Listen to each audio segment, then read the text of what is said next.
வணக்கம். நேற்று இரவு 11 மணிக்கெல்லாம் கவர்மெண்ட் பாலிடெக்னிக் பின்னாடி, அதாவது ஏர்போர்ட் பின்னால் 19 வயது முதலாம் ஆண்டு படிக்கிற ஒரு பெண் அவருடைய நண்பரோடு வந்து காரில் இருக்கும்போது 3 பேர் வந்திருக்கிறாங்க. 3 பேருக்கு போதையிலே வந்திருக்கிறாங்க. கத்தியால் கண்ணாடியை உடைச்சிருக்காங்க. அது பிறகு அந்த கூட இருந்த ஆண் நண்பரை தலையில் அடித்து அவரை காயப்படுத்தி மயக்கநில் போட்டுட்டு 3 பேர் அந்த பெண்ணை இழுத்து சென்று பாலியல் பலாத்காரம் பண்ணியிருக்கிறாங்க. அதன் பிறகு அந்த பெண் சொல்லதுக்கே ரொம்ப வருத்தமாக இருக்கு. எங்களுக்கு நாக்கு கூட கூசுது. ஆடை இல்லாமல் அந்த பெண் தனியாக வந்திருக்கிறார்.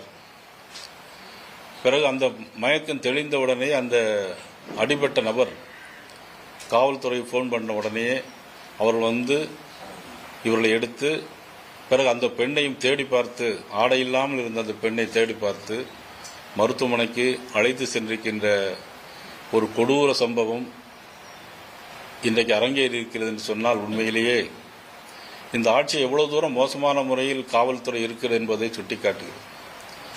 நாங்களாம் நினைத்துக் கொண்டிருக்கிறோம், இந்தியாவிலேயே ஒரு பாதுகாப்பான நகரம், நாகரிகமான நகரம் கோயம்புத்தூர் அப்படின்னு நினைச்சிட்டு இருக்கிறோம். ஆனால் அந்த கோயம்புத்தூரில் இந்த மாதிரி ஒரு சம்பவம் அரங்கேறி இருப்பது என்பது இன்னைக்கு எல்லா பெற்றோர்களையும் கண்கலங்க வைக்கிறது, மனம் பதபதைக்கிறது. இதற்கு யார் காரணம்? இந்த திமுக ஆட்சி திராவிட மாடல் ஆட்சி.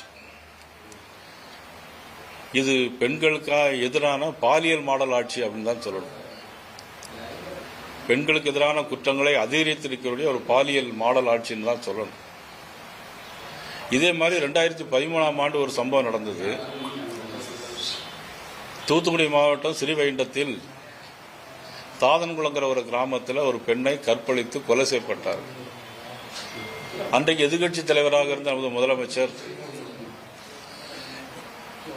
அன்றைக்கு எதிர்கட்சி தலைவராக இருந்த இன்றைய முதலமைச்சர் உடனடியாக அவருடைய தங்கையை, மதிப்புக்குரிய கனிமொழி அவர்களை அழைத்துட்டு போய் அங்கு மிகப்பெரிய போராட்டமே நடத்தி காட்டினார்கள்.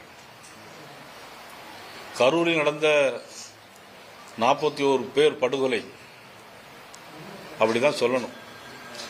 அதற்கு இரவோடு இரவாக வந்த நமது முதலமைச்சர் நேற்று நடந்த சம்பவம் ஒரு சாதாரண சம்பவமாக யாரும் நினைத்து விடக்கூடாது. ஆனால் இன்று வரையிலும் மதிப்புக்குரிய கனிமொழி அவர்கள் எந்த இதுவும் பேசியிருக்காரா என்று சொன்னால் எனக்கு தெரியவில்லை. நீங்கள் தான் கேட்கணும். முதலமைச்சரும் இதுவரைக்கும் எந்த விதமான அறிக்கையும் இதுவரைக்கும் தந்திருக்காரான்னு சொன்னால் அதை பத்திரிகையாளர், ஊடக நீங்கள் தான் அதை பற்றி கேட்கணும்.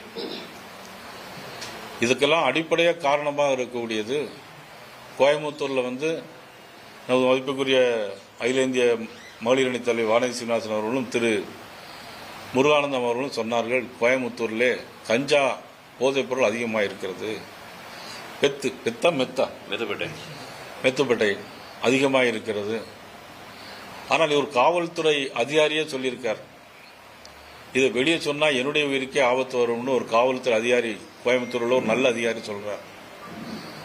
அவ்வளோ நார்காட்டிக் போஸ்டிங் வாங்குவதற்கு 25 லட்சம் 30 லட்சம் ரூபா கொடுத்து கோயம்புத்தூருக்கு வர்றது மாதிரி காவல்துறை டிரான்ஸ்ஃபருக்கு அவ்வளோ பணம் கொடுக்குறாங்க.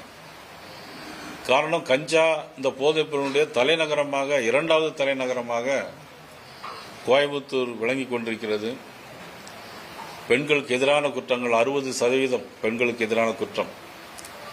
இதுவரையிலும் மே மாதம் 5ஆம் தேதி 25வது வருடம் மே மாதம் வரைக்கும் 18,200 பாலியல் பலாத்காரங்கள் இந்த ஆட்சியில் நடைபெற்றிருக்கு. இதற்கு பெயர் தான் திராவிட மாடல் ஆட்சி. 18,200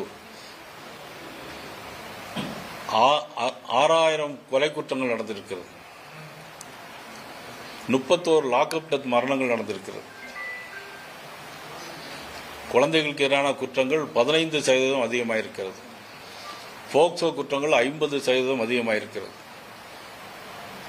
ஆனால் தொழில்துறையில் வெள்ளை அறிக்கையில் கேட்டால் விடமாட்டார்கள். வெறும் பேப்பரை தான் காட்டுவாங்க தொழில்துறை மந்திரி. நான் உண்மையிலே இன்றைக்கு கேட்கிற நமது முதலமைச்சரை பார்த்து நான் சொன்னது இதெல்லாம் சரியா இல்லை தவறா என்பதை மாண்புமிகு முதலமைச்சர் ஒரு விளக்கம் தர வேண்டும் என்று நான் கேட்டுக்கொள்கிறேன்.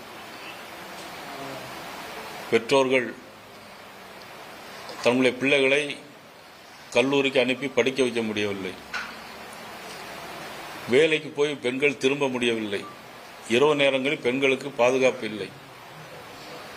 இதையெல்லாம் திராவிட மாடல் ஆட்சி தான் பதில் சொல்ல வேண்டும். நான் சொன்னது தவறா, இவ்வளவு புள்ளி விவரங்கள் தவறா இல்லையா என்பதை அவர்கள் முதலமைச்சர் விளக்க வேண்டும். இதனை கண்டித்து பாரதிய ஜனதா கட்சியினுடைய அகில இந்திய மகளிர் அணி தலைவி மதிப்புக்குரிய வானதி சீனிவாசன் அவர்கள் இன்று மாலை கோயம்புத்தூரில் மிகப்பெரிய ஒரு ஆர்ப்பாட்டத்தை, பெண்களுக்கு எதிரான இந்த குற்றங்களை கண்டிக்கிற ஆர்ப்பாட்டத்தை அவருடைய தலைமையிலே நடத்த இருக்கிறார்கள். நாளை மறுதினம் தமிழ்நாடு முழுவதும் எங்களுடைய கட்சி மாவட்டங்களுடைய தலைநகரில் இதனை கண்டித்து ஆர்ப்பாட்டம் நடத்தப் போகிறோம்.